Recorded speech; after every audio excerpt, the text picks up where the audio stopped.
성경은 우리의 신앙생활을 종종 영적 전투에 비유를 하고 있습니다. 우리가 그리스도인으로서 산다는 것은 우리가 영적으로 볼 때에 전쟁터에서 싸움을 하는 이러한 군사와 같다 하는 의미에서 이러한 말을 하고 있는 것입니다. 일단 전쟁을 하려고 하면은 적군이 있어야 되는데 성경은 우리들에게 우리의 적은 우리의 눈에 보이지 아니하는 이 세상의 모든 권세와 정사와 악한 영들에 대한 것이라고 우리들에게 가르쳐 주시고 있습니다. 그 중에서도 그 모든 우리의 적들의 대장이라고 할 수 있는 이러한 존재가 있는데 그게 누구냐면 마귀입니다. 마귀는 성도들의 곁에서 시간과 장소를 가리지 않고 어떻게 해서라도 우리들을 유혹해서 잘못된 길에 빠뜨리려고 잠도 자지 않고 계속해서 오늘도 노력을 하고 있는 것입니다. 사실은 우리가 예배를 드리러 나온 이 시간, 이 자리, 이 순간마저도 사단은 우리 속에서 끊임없이 우리의 마음을 빼앗아 가려고 갖은 노력과 술수를 다 부리고 있는 것입니다. 몸은 와서 앉아 있는데 생각은 딴 데가 있도록, 아무리 들으려고 집중을 해도 너무 피곤해가지고 눈꺼풀이 자꾸 내려오도록, 하여튼 사단은 별수를 다 써가지고 하나님의 말씀이 우리 가운데 임하지 못하도록, 오늘 믿음의 사람들이 하나님 앞에 믿음의 길에 서지 못하도록 역사하는 것이 사단의 아주 근본적인 일입니다. 우리 옛말에 지피지기면 백전백승이라고 하는 말이 있지 않습니까?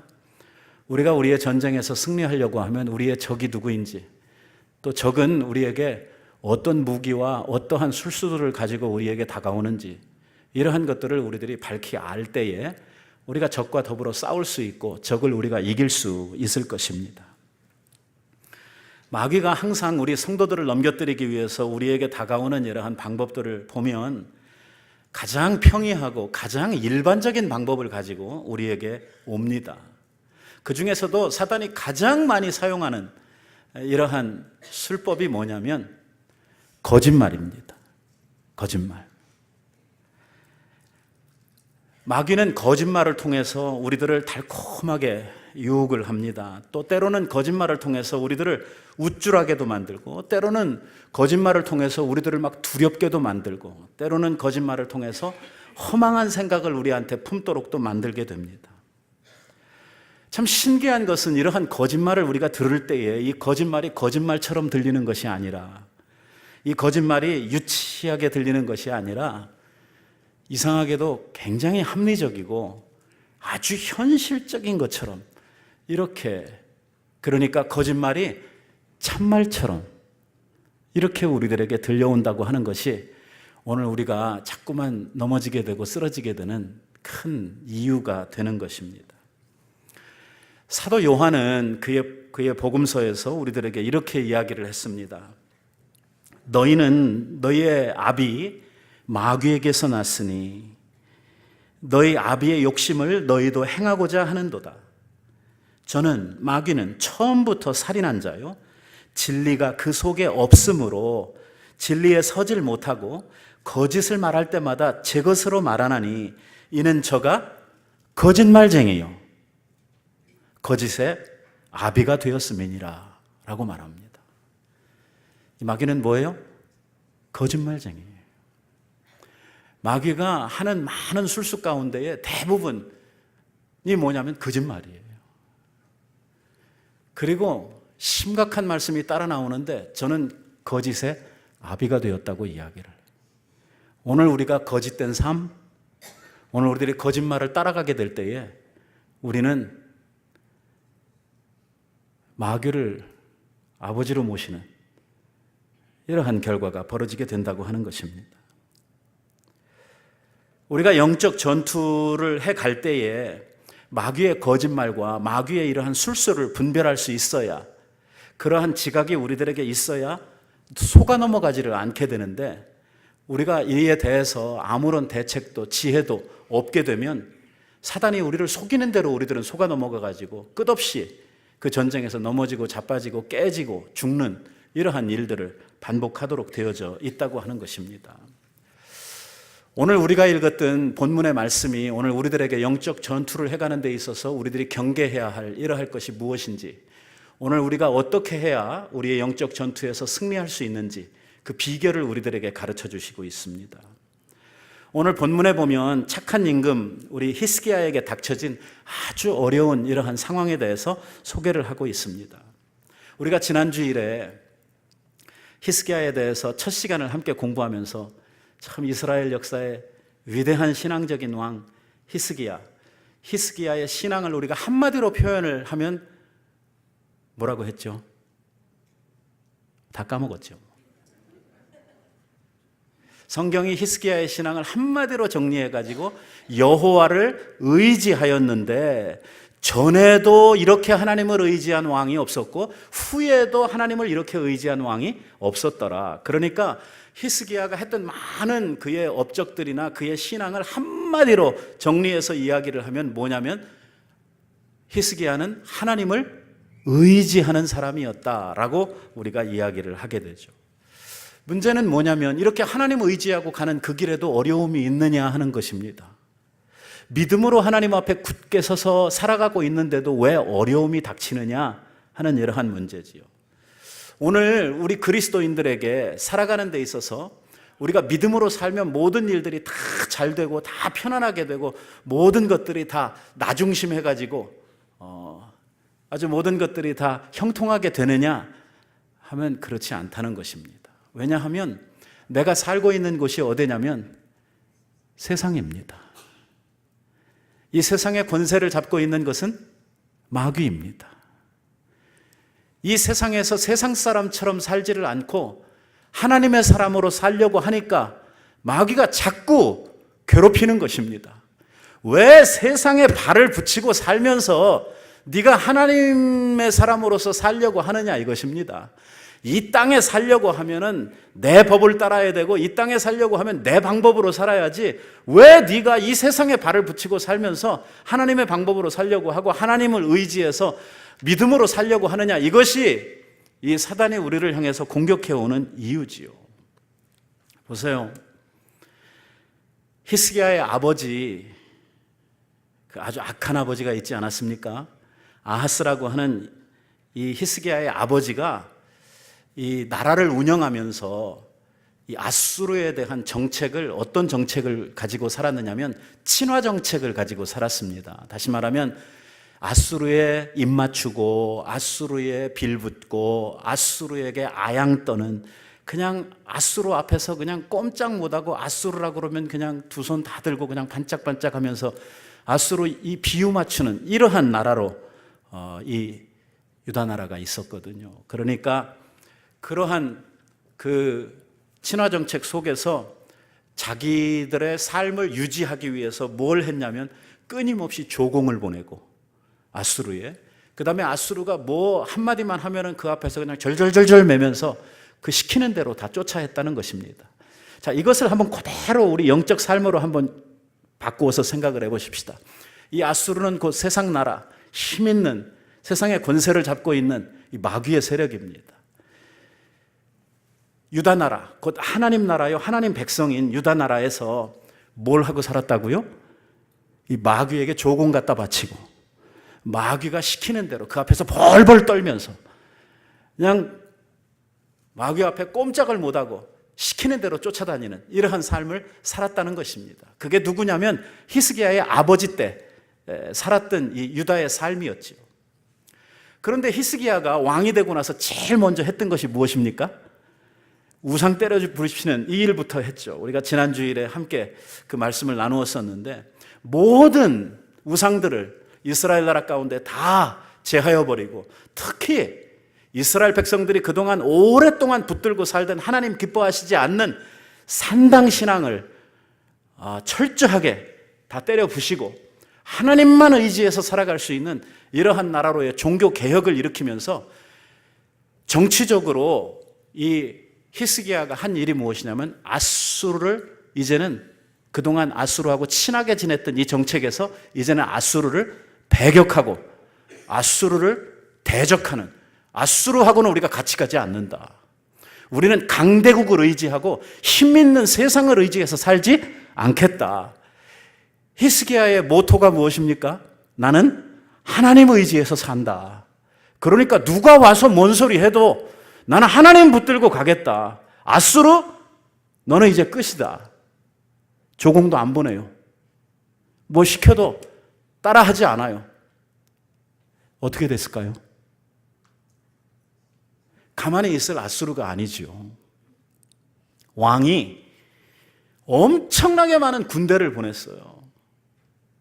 18만 5천이라고 하는 이러한 엄청난 대군을 보내가지고 예루살렘을 꼭꼭 포위를 하고 온갖 모욕을 다 퍼부으면서 너희들이 그러고도 살아남을 줄 알았느냐 하면서 지금 협박을 하고 있는 상황입니다. 아까 우리가 읽었던 본문의 내용이 뭐냐면 바로 그 협박당하고 있는 상황을 우리들이 함께 읽었던 것이죠. 그 군대의 장관으로 왔던, 군장으로 왔던 랍사게라고 하는 장군이 막 그 말로 다 할 수 없는 막 진짜 입에 담기 힘든 이러한 욕과 그 모욕을 그 이스라엘과 이스라엘의 왕 그리고 이스라엘의 섬기는 하나님 앞에서 말할 수 없는 이러한 모멸감을 주고 막 그냥 쌍욕을 그냥 막 해대는 거예요. 사람들이 그 와가지고 포위를 하고 있는 군대의 수만 봐도 기가 확 질리게 생겼는데 걷다 대고 밤낮 없이 그냥 막 입으로 저렇게 막 협박을 하고 무서운 소리를 막 쏟아 놓으니까 사람들의 마음이 다 콩알만해지는 거예요. 아, 이거 잘못한 것 같다. 그냥 살던 대로 사는 건데 괜히 뭐 하나님 의지하고 어쩌고 이래가지고 지금 이게 무슨 이게 큰 사단을 이게 우리가 만났는가 하는 이러한 생각들을 사람들이 할 수밖에 없게 된 것이죠. 29절 이하에 있는 말씀에 보니까 랍사게가 일어나서 유다말로, 이게 또 외국어까지 해요. 유단말을 가지고 크게 소리를 질러서 백성들이 다 알아들을 수 있도록 막 소리를 지르는데 뭐라고 이야기하냐면 너희는 아수르 왕의 말을 들어라. 니네 왕인 히스기야의 말을 듣지 말아라. 히스기야가 절대로 너희들을 내 손에서 구원해내지 못한다.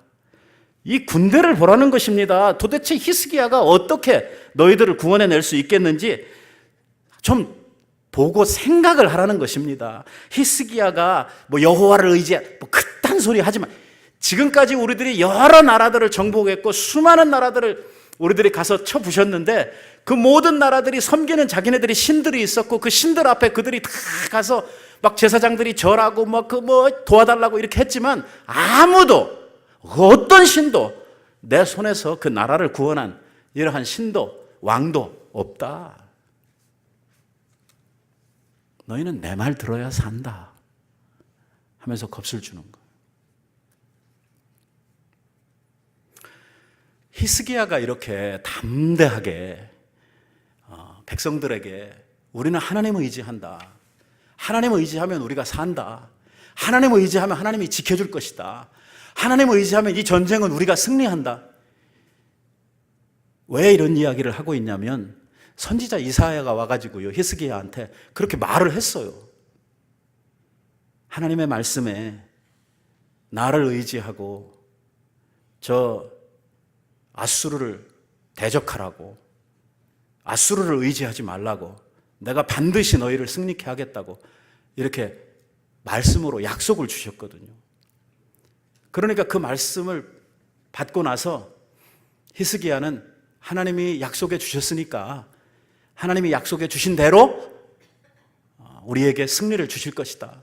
눈을 떠보면 상황은 별로 그렇게 좋지 않아요. 상황은 여지없이 질 것 같아요. 이건 상대가 되지를 않아요. 그럼에도 불구하고 선지자가 자기에게 와서 해주었던 말씀이 있거든요. 우리가 히스기야가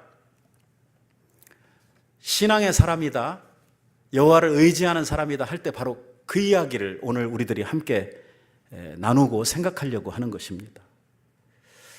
오늘 우리 성도들이 겪는 똑같은 딜레마가 우리의 삶 속에 그냥 이대로 있는 것입니다. 하나는 뭐냐면 하나님의 약속의 말씀입니다. 하나님의 말씀에 누구 의지하라고 그랬습니까? 하나님 의지하라고 그랬죠. 하나님 의지하면 하나님이 지켜주신다고 그랬습니다.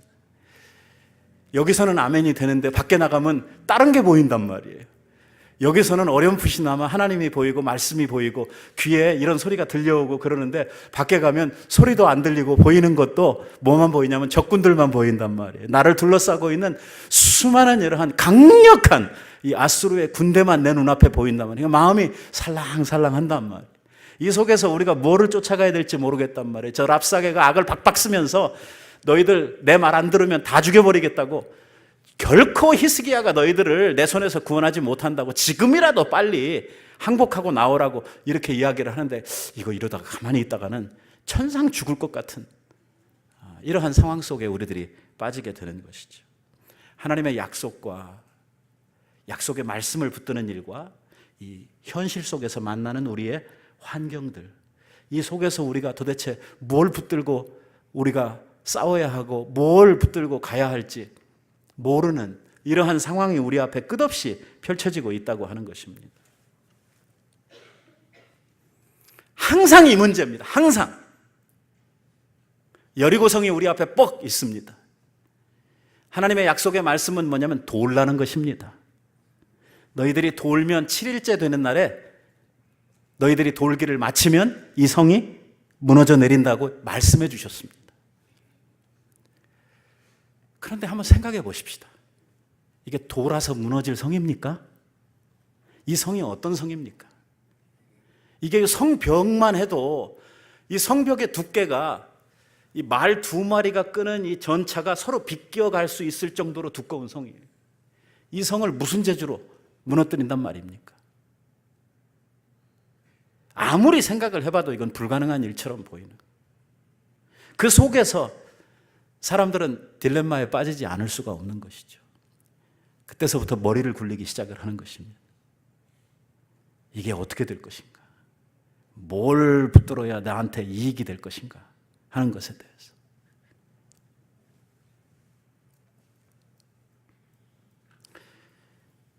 히스기야가 된 것, 히스기야가 하나님 앞에서 그렇게 칭찬받는 믿음으로 우뚝 설 수 있었던 것의 가장 핵심은 뭐냐면 여호와를 의지했다는 것이거든요.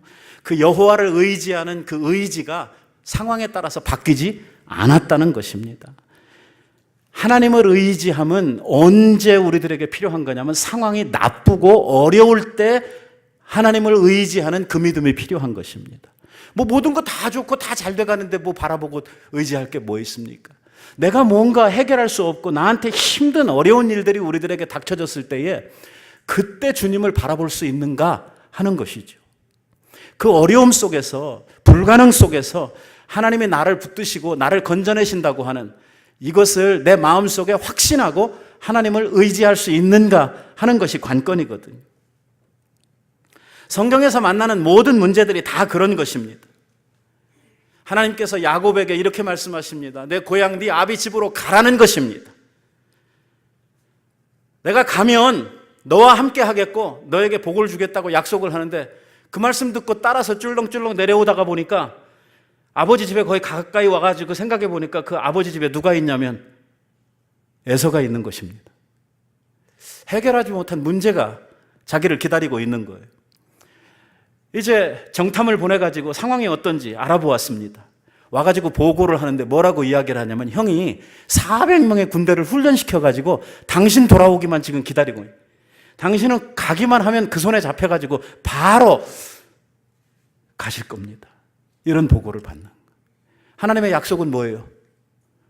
가라는 거예요. 내가 너와 함께해서 그 땅에서 내게 복을 주겠다는 거예요. 그런데 현실은 뭐예요?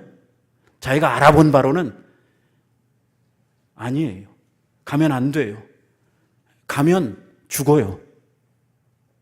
가야 돼요? 가지 말아야 돼요? 이게 문제예요. 항상. 항상 이 문제예요. 우리들은 언제나 이 문제에 부딪히는, 우리의 믿음이 있고 없고 하는 문제가 바로 이 문제를 우리가 어떻게 해결하고 어떻게 우리들 속에서 순종하며 사느냐 하는 것이 결국 그 문제예요. 현실을 따라갈 거냐, 하나님의 약속을 붙들고 버텨야 되느냐 하는 그겁니다. 제가 뭐라고 설교를 하려고 하겠어요? 우리가 히스기야의 신앙이라고 제목을 붙여놓고 뭐라고 이야기를 할까요? 우리는 어떤 상황에서도 하나님을 향한 우리의 의지와 우리의 믿음을 저버리면 안 된다는 것이죠. 하나님을 붙드는데 언제나 어디서나 항상 주님을 붙드는 이 믿음이 우리들에게 필요하다고 하는 것이죠. 우리의 문제가 힘들어지고 어려워지면 어려워질수록 더 우리들은 강력하게 주님을 붙들어야 한다는 것이거든요. 그런데 많은 사람들이 오늘 문제가 어려워지고 힘들어지면 주를 향해 붙들었던 내 손을 슬그머니 놓는단 말이에요. 현실에 입맞추고 쉬운 방법으로 우리의 인생을 가보려고 노력을 한다는 것입니다. 여기에 우리의 믿음이 서지 못하고 무너져 내리는, 여기에 항상 오늘 우리들이 제자리 걸음을 할 수밖에 없는 이러한 신앙의 딜레마가 바로 거기 있는 것입니다. 히스기야는 어떻게 했습니까? 이렇게 자기가 감당도 할 수 없는 많은 군대가 쳐들어와 가지고 그 자기가 살고 있는 이 성을 포위하고 그렇게 막 협박을 하면서 큰 소리로 으름장을 놓을 때 히스기야는 어떻게 했습니까? 하나님을 의지했다고 하는 히스기야는 도대체 어떤 방법으로 이 문제를 풀었습니까? 하나님의 말씀에 보니까 히스기야가 그 사자의 손에서 온 편지를 받아보고 여호와의 전에 올라가서 성전에 올라가 가지고 그 편지를 여호와 앞에 펴놓고 그 아수르의 그 사신이 항복 문서를 가지고 온 거예요. 너 빨리 항복해라. 안 그러면 언제까지 항복 안 하면 너는 끝이다. 자기는 이 문제를 해결할 방법이 없어요. 자기에게는 그런 군대도 없고 자기에는 이걸 도저히 해결할 수 있는 능력이 있질 않아요. 이 온 편지를 붙들고 성전에 올라가서 하나님 앞에 그 편지를 펴놓고 기도하는 거예요. 하나님 여호와여, 원컨대 우리를 그 손에서 구원해 주시옵소서. 그리하시면 천하 만국이 여호와는 홀로 하나님이신 것을 세상이 다 알게 될 것입니다. 아무도 저 랍사게의 손에서 구원을 받은 사람들이 없습니다. 그런 나라도 없습니다. 하지만 하나님 주께서 우리를 구원하시면 하나님이 이 세상에 홀로 하나님이심을 선포하는 것입니다. 하면서 하나님 앞에 밤을 새워 기도하고, 시간이 많이 가니까 긴 이야기 줄여서 성경에 보면 이렇게 그 밤에 히스기야가 밤새도록 성전에 올라가서 철야 기도를 했던 그 밤에 여호와의 사자가 나와서 아수르의 진에서 군사 18만 5천을 친지라. 아침에 일어나 보니 그 모든 군사가 다 송장이 되었더라. 이렇게 기록을 하고 있습니다. 어떻게 죽었는지는 모르겠어요. 뭘로 죽었는지는 기록을 하고 있지 않아요. 하여튼 아침에 가보니까 그 군대 18만 5천이 다 죽어버렸더라고요.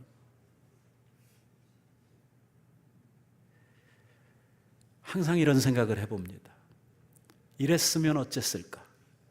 만약에 요 하루를 참지 못하고 히스기야가 너무 무서워서, 너무 능력도 없어서 그냥 항복을 했더라면 어떻게 되었을까?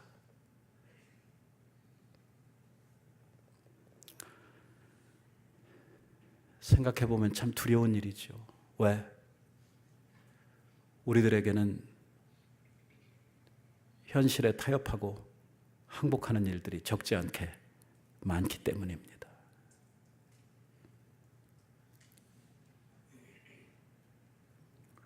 많은 사람들이 믿음의 길을 가다가 실족하는 것은 내가 만나는 현실이 너무 내가 감당하기 힘들다고 하는 그 이유입니다. 이게 내가 가지고 있는 믿음의 분량보다 현실이 훨씬 더 큰 겁니다. 그러다 보니까 넘어지는 거예요. 아브라함을 방문한 천사가 아브라함 99살 때 아브라함에게 말씀하시기를 내년 이맘때에 네가 아들을 낳을 것이라고 이야기를 하니까 이 이야기를 엿듣고 있던 사라가 밖에서 웃었잖아요. 왜 웃었어요? 웃음이 나오니까 웃죠. 왜 웃을 수밖에 없어요? 이 말이 됩니까? 좀 말 같은 소리를 해야지요. 좀 붙들 만한 걸, 들을 만한 걸, 믿을 만한 걸 이야기를 하셔야 내가 믿지요. 내 나이가 몇인데 애라니요. 웃음밖에 안 나오는 상황. 넘어지는 것은 바로 그 이유 때문이에요. 사단은 항상 하나님의 말씀을 믿지 못하게 하는, 항상 우리들에게서 믿음을 빼앗아가는 방법으로 오늘 우리들이 넘어질 수밖에 없도록 만드는 것이죠. 마귀의 계략은 또 있어요. 처음에 우리들이 이야기를 했던 거짓말이에요. 여기 아까 읽었던 말씀 가운데 보면 뭐라고 랍사게가 이야기를 하냐면, 너희는 히스기야의 말을 듣지 말아라. 아수르 왕의 말씀이 너희는 나에게 항복하고 내게로 나와라. 그리하면 너희가 각각 너희의 포도주와 무화과를 다 먹고 자기의 우물물에서 물을 마실 건데 왜 항복을 안 하고 버티냐, 이렇게 이야기를 하죠. 뿐만 아니라 내가 장차 와서 너희를 어떤 다른 지방으로 옮겨줄 텐데 그곳은 너희와 본토와 같이 똑같이 살 수 있는, 아수르의 정책이 뭐냐면 정복한 나라의 백성들을 자기 나라에 살지 못하게 하고 전부 다 빼내가지고 다 딴 데로 다 흩어버리는 이 정책을 했거든요. 내가 너희들을 내 본토에서 옮겨가지고 다른 지방으로 옮기게 될 텐데 거기에서도 너희들이 내 은총을 받으면서 너희 집에 사는 것처럼, 본토에 살았던 것처럼 거기에서도 곡식과 포도주를 먹고 정말 거기에서 감람나무와 그리고 꿀이 있는 이러한 곳에서 죽지 않고 잘 살 것이다, 이렇게 이야기를 하고 있어요. 다시 말하면 항복만 하면 다 준다는 것입니다. 죽지 않고 살 것이고 포도나무, 무화과, 곡식, 떡, 기름, 꿀, 감람류, 깨끗한 물, 풍성한 땅. 야, 이게 그냥 들으면요 낙원이에요. 여기가 얼마나 달콤하게 들립니까? 아수르에 항복하면 어떻게 됩니까? 죽음입니다. 이런 거 안 줍니다. 이런 사단의 유혹에 넘어간 사람들이 한둘이 아닙니다. 일단은 하와가 넘어가지 않았습니까? 아간, 아나니아와 삽비라, 홈리와 비느하스, 성경에 나오는 수많은 사람들이 이러한 사단의 꾀임에, 이러한 거짓말에 속아 넘어가가지고 자기 인생을 망친 이러한 일들이 얼마나 많이 기록이 되고 있습니까? 하물면은 예수님께까지 나와가지고 뭐라고 이야기를 해요? 나한테 절만 한번 해라. 그래 하면 뭘 주겠다? 이 세상을 다 아니, 지 겁니까 주게?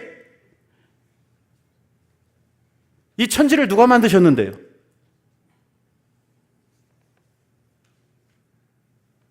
거짓말을 한단 말이에요. 세상의 주인이 예수 그리스도신데, 그가 창조주시고 그가 없이는 세상이 된 게 없는 분인데, 아니 이런 세상은 10개라도 더 만드실 수 있는 능력의 하나님이신데 그분한테 와가지고 뭐라고 이야기를 하냐면 나한테 절해라, 내가 이거 줄 테니까. 이게 사단이 항상 우리들에게 찾아와가지고 우리들을 꼬이는 방법이란 말이에요. 새빨간 거짓말이란 말이에요. 사단은 그렇게 말하는 것이죠. 그렇게 버티면 반드시 죽는다. 아니에요. 버텨야지 사는 겁니다. 하나님의 백성은 하나님 붙들고 끝까지 버텨야 사는 거예요. 항복하면 죽는 겁니다. 여러분, 옛날에 캄보디아에 내전이 있었을 때에 정말 전쟁이 오래되고 그 전쟁으로 말미암아 많은 사람들이 희생이 되게 되니까 정부군이 말입니다. 아이 뭐 이렇게 같은 동족이고 같은 나라인데 뭐 공산주의면 어떻고 뭐 민주주의면 어떠냐. 일단 전쟁 끝나는 게 좋은 거니까 그냥 우리가 항복하고 그냥 전쟁 끝내자 해서 항복했단 말이에요. 그리고 전쟁이 끝나고 평화가 올 줄 알았어요. 웬걸요? 그 전쟁의 항복함으로 말미암아 캄보디아가 어떻게 됐습니까? 공산당들이 집권을 하면서 어떻게 됐어요? 사람들을 200만을 죽였어요. 그 수많은 사람들을 죽이는 사형 집행자들이 초등학생들이었어요. 총알이 아까워가지고선 자기 스스로 비닐을 뒤집어 쓰고 스스로 자기 목숨을 끊는 이러한 일들을 해서 그 땅을 킬링필드라 이렇게 세계가 지명을 하도록까지 만들었어요. 사단에게 우리가 행복하면 뭔가 좋은 것이 생길 줄 알고 편안해질 줄 알지만 마귀가 우리들에게 오는 것은 우리를 멸하게 하기 위해서, 마귀가 우리들에게 오는 것은 좋은 거 주려고 하는 거 아니에요. 하나님의 백성들에게 마귀가 찾아오는데 왜 오겠어요? 이 정도도 구분을 못하고 거짓말에 속아 넘어가는 이러한 사람들이 있다고 하면 우리는 믿음의 삶을 제대로 살아갈 수가 없도록 되어져 있는 것이죠. 사단은 우리 예수 믿는 사람들에게 자주 말합니다. 야, 니들 예수 믿으면서 따분해가지고 어떻게 사냐? 세상이 얼마나 즐겁고 좋은데. 야, 이 세상에 이 좋은 것들 하나도 못 누리고 너희들은 말이야 맨날. 우리는 우리의 즐거움이 따로 있어요. 우리는 우리의 기쁨이 따로 있다고요. 오늘 우리의 가지는 기쁨은 세상의 기쁨과 달라요. 세상에서는 도저히 찾을 수도 얻을 수도 없는 그러한 신령한 기쁨들을 우리들이 주 안에서 누리는 거예요. 정말 자기들이 불쌍한 사람들인지 몰라요. 자기네들이 그렇게 살다가 끝내는 어디 갈 사람들입니까? 지옥에 가야, 영원한 사망 가운데 빠져야 될 사람들인 것을 모르는 거예요. 누가 복된 자인지, 누가 불쌍한 자인지 이 구분도 못하고 사는 것이죠. 오늘 이 사실을 아는 사람들은 고백합니다. 나 어느 곳에 있든지 늘 마음이 편하다. 주 예수 주신 평안함 늘 충만하다고 이야기. 오늘 주님 붙들고 가는 사람들의 심령이 하나님의 평화로 지켜지는 것입니다. 시편 기자는 이야기를 하기를 주의 앞에는 기쁨이 충만하고 주의 우편에는 영원한 즐거움이 있나이다. 각양의 좋은 은사와 온전한 선물은 빛의 아버지 하나님으로부터 내려오시나니 그는 변함도 없으시고 회전하는 그림자도 없으시다고 이야기를 합니다. 사단은 우리에게 좋은 거 안 줍니다. 우리에게 좋은 것을 주시는 분은 하나님이십니다. 왜? 그분은 우리의 아버지가 되시기 때문입니다. 오늘 믿는 자들은 그래서 하나님을 붙들고 살아야 됩니다. 믿지 않는 자들은 그 거짓말쟁이 마귀같이 애비기 때문에 그 세상 붙들고 마귀 붙들고 살아갈지 모르지만 우리 믿는 자들은 하나님이 우리의 아버지시기 때문에 아버지 붙들고 아버지 의지하고 사는 것이 마땅한 신앙의 본분이라고 하는 것입니다. 구주 예수 의지함이 심히 기쁜 일일세. 허락하심 받았으니 아주 의심 없도다. 이게 믿음이 뭔지를 안 성도가 하나님 앞에 부르는 찬송이에요. 이게 여러분들의 신앙 고백이 되시기를 바랍니다. 하나님을 의지함이 없이 우리의 인생에 승리는 있을 수 없습니다. 히스기야는 하나님을 의지하고 밤새 하나님 앞에 기도함으로 말미암아 그 18만 5천 명의 대군을 물리치고 나라를 지키고 그 나라를 반석 위에 세우는 이러한 왕이 되었습니다.